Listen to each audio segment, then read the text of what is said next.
¿Va? Bueno, vamos a continuar con transporte de membrana, nuestra segunda clase. Recuerden comencé con esta diapo para que ustedes se ubiquen en la clase anterior, donde vimos todo lo que era el transporte pasivo, que era un transporte a favor de su gradiente de concentración, de una región donde yo tenía mucha cantidad de un soluto hacia una región donde tenía muy poca cantidad de soluto. Y dentro de estos transportes pasivos vimos difusión simple, difusión facilitada, difusión por canales iónicos y ósmosis, que es uno de los tipos especiales, digamos, de difusión simple, donde lo que se mueve es el agua, ¿sí? No el soluto, sino tengo movimiento de agua. También desde una región donde tengo mucho soluto hacia una donde tengo poco soluto. Siempre a favor de un gradiente de concentración. Bien, ahora vamos a ver lo que es el transporte activo.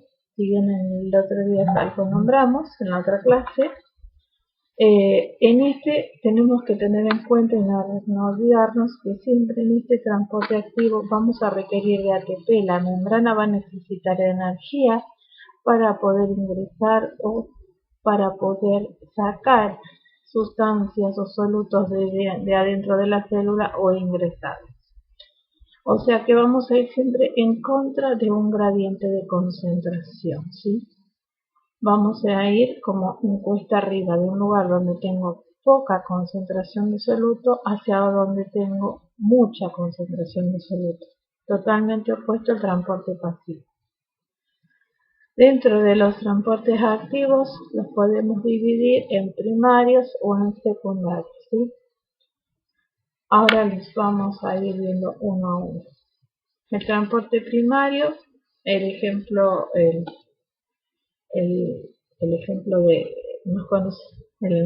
ejemplo es el transporte de bombas de iones por iones, ¿sí? Bombas que van a ingresar o sacar iones. Y el secundario tenemos el cotransporte o sinporte, el contratransporte y el transporte de membrana, que el transporte de membrana quizás así no lo reconozcan, pero es lo que se conoce como exocitosis y endocitosis. Y bueno, vamos a ir viendo después cada uno de los tipos de este transporte, de estas exocitosis y de estas endocitosis. Bien, bueno, con transporte activo es un poco lo que le acabo de decir. Sí o sí necesitamos energía porque vamos a ir en contra de un gradiente de concentración. Es un transporte activo, ¿sí? Todo esto lo que estamos viendo, todo es transporte activo porque requiere de energía. Vamos a ir en contra de un gradiente de concentración. Que sea un transporte activo y que voy en contra de un gradiente de concentración requiere de energía, por lo cual acá voy a tener que necesitar sí o sí ATP. Nuestra membrana plasmática va a necesitar ATP para poder ingresar o sacar algún soluto, alguna sustancia de desecho, nutrientes, lo que necesite sacar, o productos de proteínas. Bien, acá ahora vamos a ver acá en la diapo vamos a ver un poquito lo del ATP. Acá dijimos que era transporte activo, sí o sí necesito ATP a favor de un gradiente de concentración, en contra, perdón, de un gradiente de concentración. Acá nosotros podemos ver nuestra molécula de ATP que está formada por, si nosotros miramos acá podemos ver bien claramente que está formada por una molécula, una adenina, perdón, no me salía la palabra, es una base nitrogenada que también las vamos a encontrar en la conformación del ADN o del ARN. Una molécula de hidratos de carbono, en este caso es una ribosa, Y unido acá a esta ribosa nosotros tenemos un grupo 3, en realidad 3 fosfatos, ¿sí? Nuestro ATP, para obtener nuestra energía, la energía de la célula, cuando la célula necesita la energía, se produce la hidrólisis, es una reacción química que se llama hidrólisis del ATP, donde va a perder este último grupo, lo va a perder. Al perder este último grupo, lo que se produce es una liberación de energía. Esa es la energía que va a utilizar la célula para poder ingresar o sacar o hacer activar para que trabaje algunas de estas bombas para lograr estos ingresos de sustancias o sacar desechos o nutrientes o gases o todo lo que hemos estado viendo. Bien, en estos casos, bueno, cuando esto repite un poco para que les quede clarito lo del transporte activo. Las sustancias se van a mover en contra de un gradiente de concentración, o sea, una zona donde tengo muy poquito soluto, hacia otra donde yo tengo mucha concentración. Para eso necesito, como subir la cuesta, necesito de energía. Totalmente opuesto a lo que es el transporte pasivo, que era a favor de un gradiente de concentración. Bueno, el transporte activo requiere no solamente que tengamos ATP, sino nuestra energía, sino que vamos a necesitar de proteínas que transporten estos solutos o estos desechos. Bueno, acá los dividí de vuelta para que ustedes los vean más claros. Tengo los transportes activos primarios y secundarios. Ahora vamos a analizar. Dentro de activo y primario, acuérdense, transporte de bombas de iones, ¿sí? Y los secundarios también van a transportar iones, porque recuerden que todo lo que transportaba un transporte pasivo eran soluciones moléculas pequeñas, sin carga, ¿sí?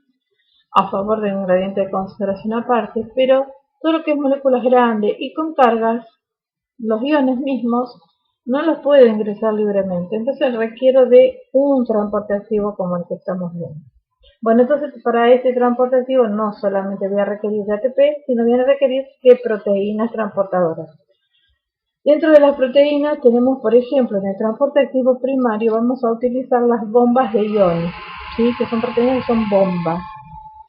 Y en el secundario también van a ver que usamos proteínas que todas tienen una característica en el cotransporte y en el contratransporte.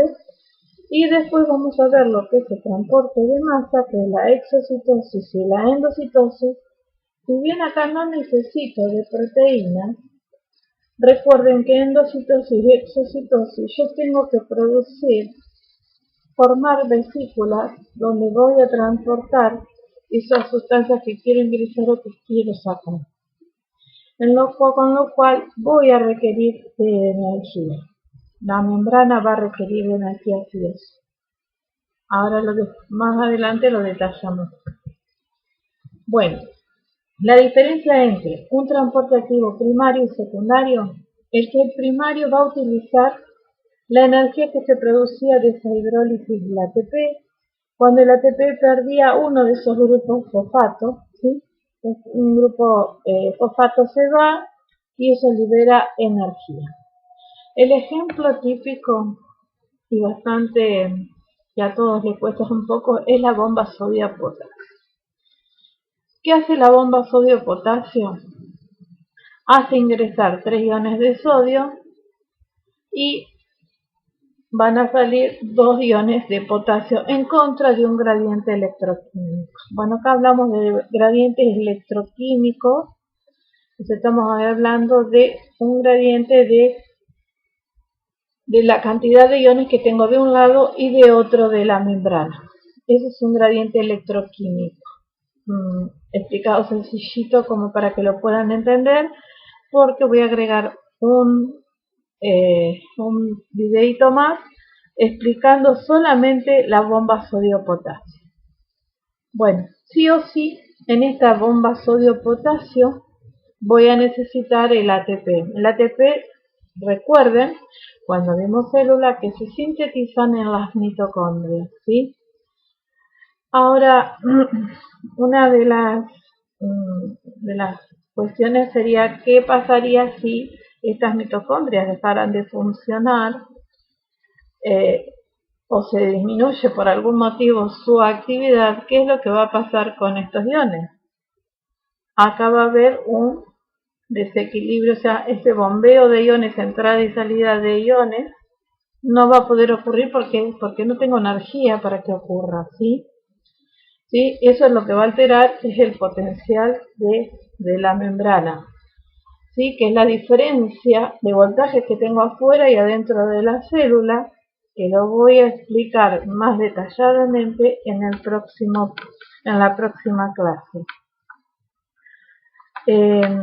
Igualmente les puse un videito muy sencillo de cómo funciona la bomba potasio para que ustedes puedan comprender y después introducirnos a lo que son estos conceptos que aparecen acá como gradiente electroquímico, como potencial de membrana, y para que podamos ver cuál es la utilidad que va a tener esta bomba sodio-potasio y la importancia que tiene en nuestro cuerpo. Después tenemos los potenciales activos secundarios. No se usa la energía de la hidrólisis del ATP. Acá lo que ocurre es, sí se va a usar la energía que la membrana no gasta para mover otros solutos. Por ejemplo, cuando ingresa sodio, lo hace por un canal y lo hace pasivamente. Pero ¿qué es lo que ocurre? Esa energía que no utiliza el sodio para ingresar a la célula, lo va a utilizar, por ejemplo, la molécula de glucosa, que va a estar acoplada, se va a acoplar al sodio y va a ingresar. En este caso, la glucosa entra acoplada al sodio gastando energía, pero el sodio lo hace libremente. Por eso es secundario. Sí hay un gasto de energía, pero lo hace uno solo de los solutos. El sodio ingresa libremente y la glucosa ingresa acoplada al sodio, sí gastando energía, ¿sí? Pero la célula no gasta energía para ingresar al sodio. Vamos a la próxima. Bueno, acá es donde les explico un poquito el funcionamiento y les dejé un link de un videito que es muy sencillo, como para que ustedes puedan comprender qué es lo que ocurre con esta bomba sodio-potasio ATPasa, a ver, que se llama así. Primero de todo, esta bomba es una glucoproteína que está anclada en todas las membranas plasmáticas celulares de la mayoría de las células.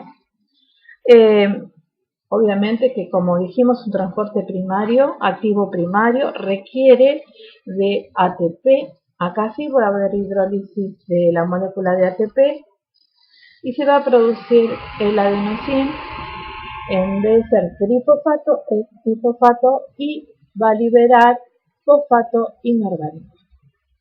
Bien, eso estaba en la diapositiva que vimos anteriormente. Esta es la reacción química. Lo que va a ocurrir acá esperen que cambiamos, así se pueden ver. Acá me gusta más este dibujito para que ustedes puedan ver. Fíjense lo que ocurre con el sodio. Acá tenemos nuestra bomba sodio-potasio. Fíjense que lo que hace es ingresar dentro de nuestra bomba 3 iones de sodio, ¿sí? Una vez que ingresan estos 3 iones de sodio desde el citoplasma o de la cara interior de nuestra célula, ingresan estos 3 iones de sodio, que son estos hexágonos naranjas. Fíjense qué es lo que ocurre. Una vez que ingresaron, lo que ocurre es que nuestro ATP se une, o sea, tengo la energía que necesito, se unió nuestro ATP, se liberaron al espacio extracelular fuera de la célula estos 3 iones de sodio. ¿Y qué es lo que pasa? Para poderse liberar se tuvo que producir una reacción de hidrólisis. Entonces se libera el ADP, lo que nosotros vimos, y un fosfato queda adherido a nuestra proteína transportadora. Anteriormente no les dije, cuando se une el ATP en este segundo lugar, primero vamos a volver desde el inicio. Primero ingresan 3 iones de sodio. Luego se une el ATP. Cuando se une el ATP, se cambia la configuración de nuestra proteína transportadora, de nuestra bomba de iones en este caso. Fíjense que cambia la configuración, significa que cambia la forma, ¿sí? Libera los iones de sodio al extracelular, se produce la hidrólisis de este ATP y deja, una vez que salieron los átomos de sodio, ingresan 2 átomos de potasio. Este fosfato que está unido, lo que va a hacer es cambiar la configuración de nuestra bomba de sodio-potasio y va a liberar nuestros 2 iones de potasio al interior celular. Y nuestro fosfato va a quedar también en el citoplasma, ¿sí? Esto es lo que ocurre con nuestra bomba sodio-potasio. Resumido es, salen 3 iones de sodio fuera de la célula, el extracelular, e ingresan 2 iones de potasio adentro de la célula, al intracelular. Esto se produce con ATP, donde se produce una hidrólisis de ATP, y en todo esto hay cambio de la configuración de nuestra bomba sodio-potasio. Recuerden que esto ocurre siempre en contra de un gradiente de concentración. Si ustedes pueden ver, yo estoy sacando el sodio, pero fíjense, acá al costadito ustedes tienen cómo es la concentración del sodio. La concentración de sodio, también lo vamos a ver en el próximo video, pero ya se los voy adelantando, siempre es mayor fuera de la célula. Y la de potasio es mayor adentro de la célula. Entonces saco sodio afuera de la célula, voy en contra de un gradiente de concentración, porque afuera tengo mucho sodio. Y el potasio al revés, tengo mucho sodio dentro de la célula y lo estoy ingresando. Es por eso que yo requiero de energía. Esto es un poco el resumen de cómo funciona nuestra bomba sodio-potasio. Bueno, acá les hice un pequeño comparativo para que ustedes lo puedan ver un poquitito, pero bueno, es lo mismo que acabo de decir. Primario requiere de ATP, de energía producida a través de la hidrólisis del ATP, siempre en contra de un gradiente de concentración de electroquímico, en este caso de concentración y por diferencia de cargas. Son bombas, el ejemplo más clásico es nuestra bomba sodio-potasio. El secundario utiliza la energía que no utilizó para transportar otra cosa, como hablamos del sodio que pasaba libremente por esa bomba, pero que llevaba acoplada a la glucosa que se iba a gastar energía. Ahora, acá cuando hablamos de secundario, transporte activo secundario, podíamos ver que tenemos cotransporte y contratransporte. ¿Qué significa esto? Sodio, la bomba que recién nombramos nosotros, la del sodio y la glucosa, los dos van en el mismo sentido, se producen, ¿sí? Y el cotransporte se produce en sentido contrario, uno entra y otro sale. Bueno, y el transporte de masa, que ahora lo vamos a ver en detalle. Bueno, acá es un poquito más de lo mismo, para que lo lean, pero bueno, son los mismos ejemplos que estuvimos viendo recién. Bueno, de cotransporte, por ejemplo, el sodio y el calcio, uno entra y otro sale. El sodio y el hidrógeno también, uno entra y otro sale. Es diferente al cotransporte que habíamos visto anterior de la glucosa y el sodio que ingresaban los dos. Acá en los con transporte o antiporte, lo que hacen es uno entra y otro sale, sentidos contrarios. El resto es todo igual. Bueno, errores comunes como les puse en los del transporte pasivo, perdón. Acá también en el transporte activo hay errores que también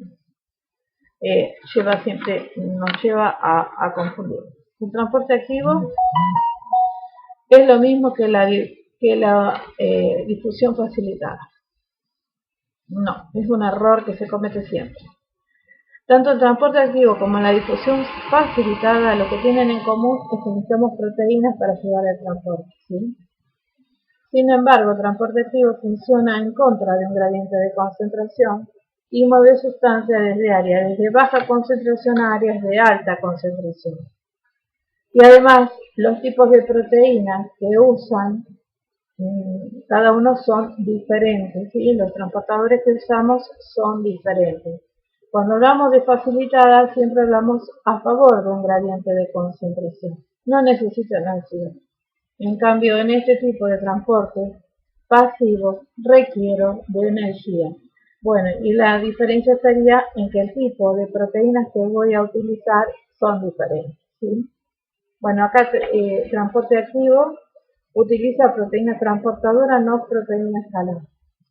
Estas proteínas transportadoras son diferentes a aquellas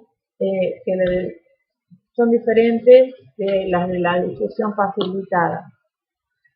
¿Por qué? Porque necesitan ATP para cambiar la forma, como vimos en la bomba sodio de potasio.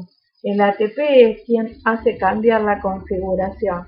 En cambio, en las de transporte pasivo no se cambia esa configuración. Es un canal que permite el ingreso o la salida de la sustancia sin cambiar su configuración. Y acá sí vemos que necesitamos, o sea, el ATP lo que va a hacer es cambiar la configuración de nuestras proteínas, canales o iónicos, como les quieran llamar, o transportadores. Bien, vamos a ver un poquito, que esto es la parte, creo que es la más sencilla de lo que es transporte. Acá, un transporte de masa significa, como la palabra lo dice, que yo voy a tener que entrar o sacar estos solutos o líquidos a la célula, ¿sí? ¿Cómo los voy a hacer? Bueno, acá siempre voy a necesitar de mi membrana plasmática para para entrar o sacarlos. ¿Por qué?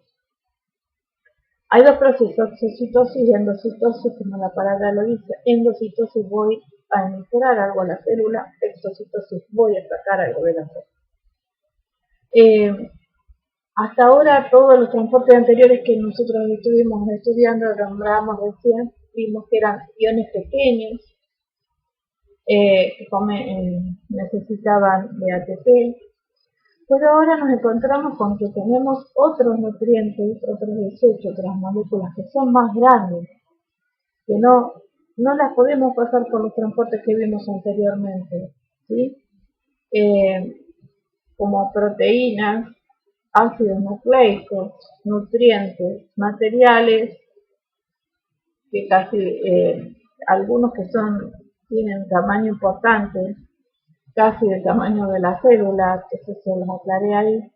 Y para esto voy a requerir de aportes de energía. Ahora vamos a ver cómo ocurre cada uno de estos.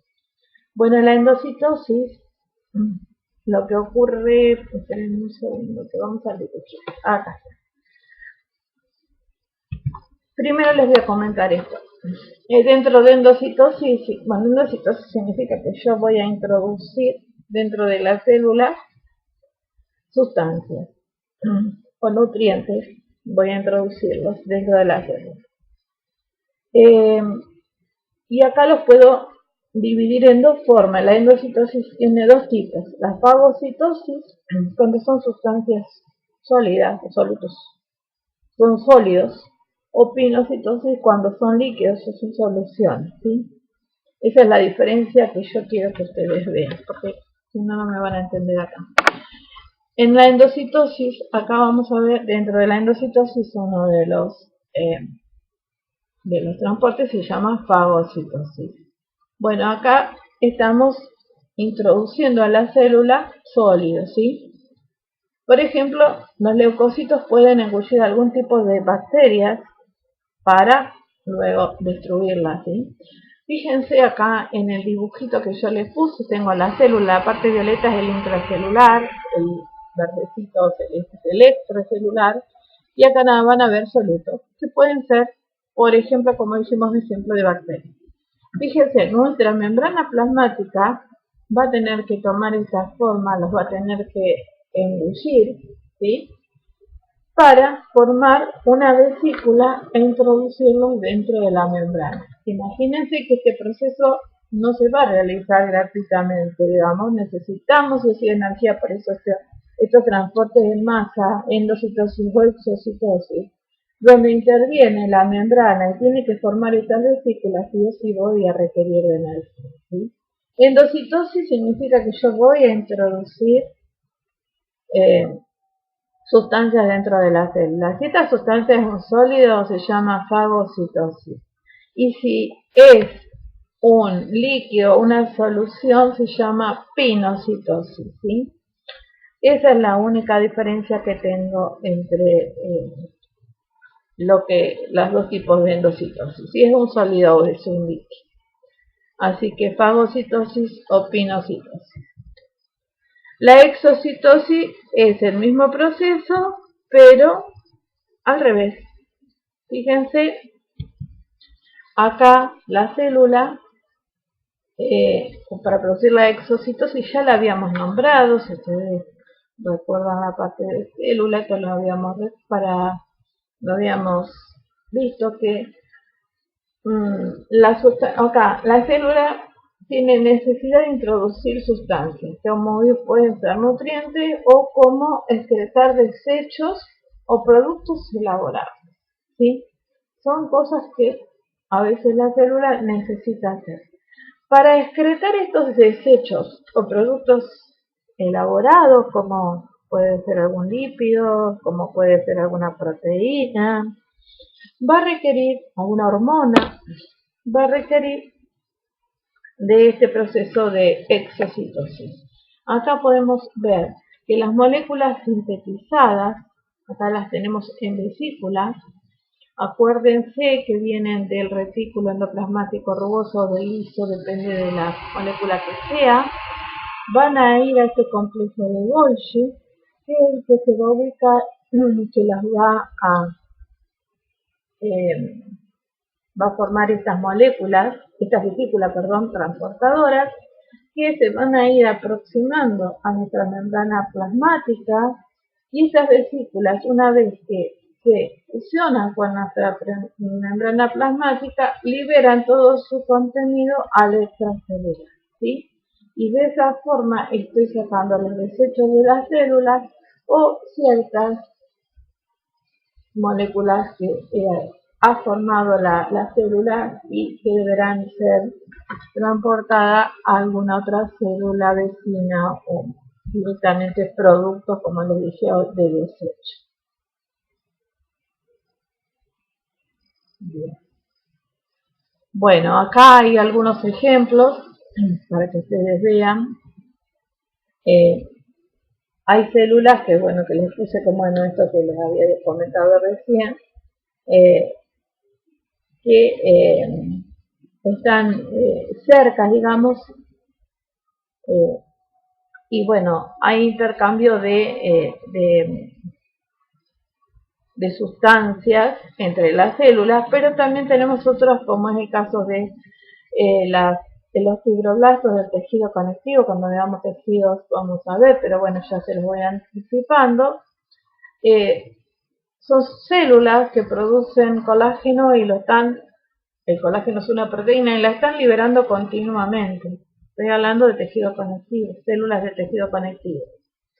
Después, por ejemplo, las células endocrinas, que son las células alfa del páncreas, lo que hacen es eliminar la insulina, pero no es que la liberan todo el tiempo, igual como los fibroblastos en el tejido conectivo que liberan el colágeno. En este caso, Lo van a hacer siempre y cuando para ir regulando la cantidad cuando detectan que hay alta cantidad de glucosa en sangre, en ese momento van a liberar, porque la insulina es la hormona que va a regular la cantidad de glucosa en sangre. Entonces estas células beta del páncreas que tienen almacenada la insulina, cuando empiezan a detectar que hay niveles de glucosa altos, más de lo normal, van a empezar a liberar estas vesículas del aparato de Golgi que contienen la insulina.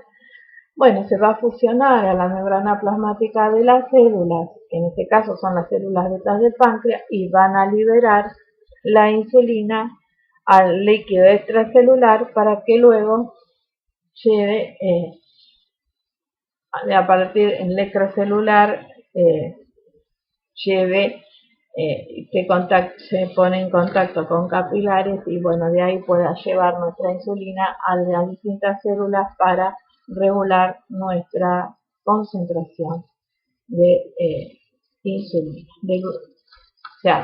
nuestra concentración de glucosa, ¿sí? Nuestros niveles de glucosa, de normalizar nuestros niveles de glucosa. Cuando yo les hablé, una de las clases que hablamos de diabetes, hablábamos un poco de esto.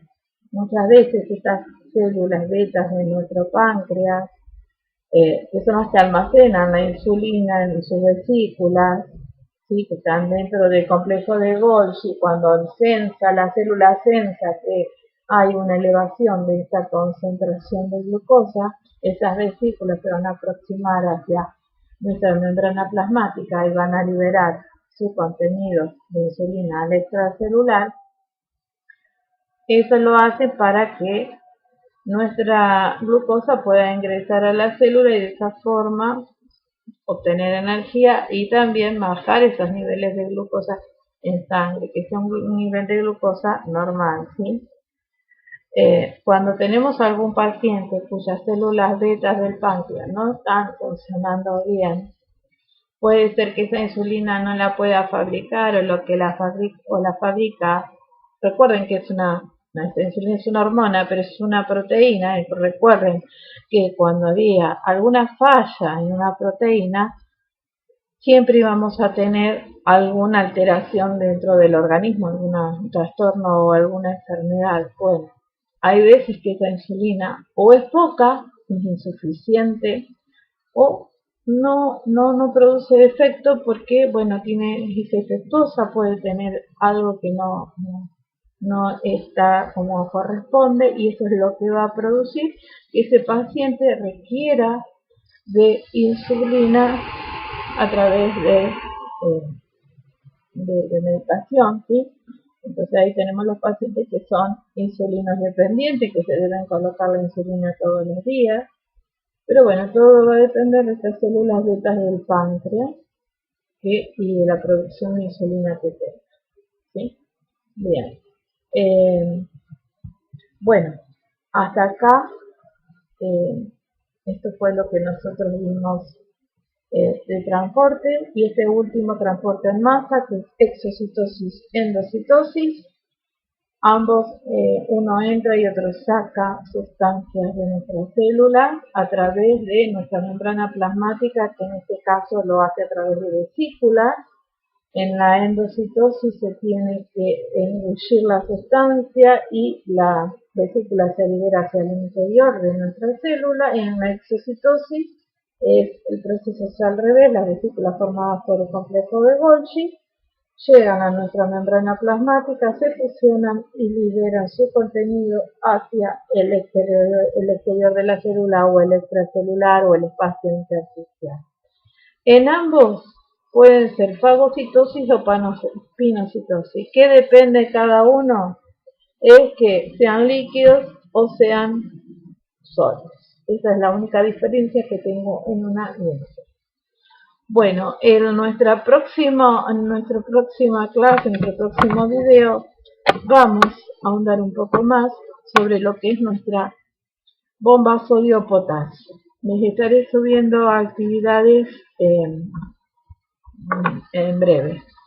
Es importante que para nuestra próxima clase, que es la bomba sodio-potasio, tengan por lo menos claro estos transportes que vimos, los pasivos, activos, a favor, en contra de gradientes de concentración, si requieren o no requieren energía, qué tipo de proteínas, si es que el transporte requiere proteína, cómo son esas proteínas y qué deja pasar cada uno de esos transportes.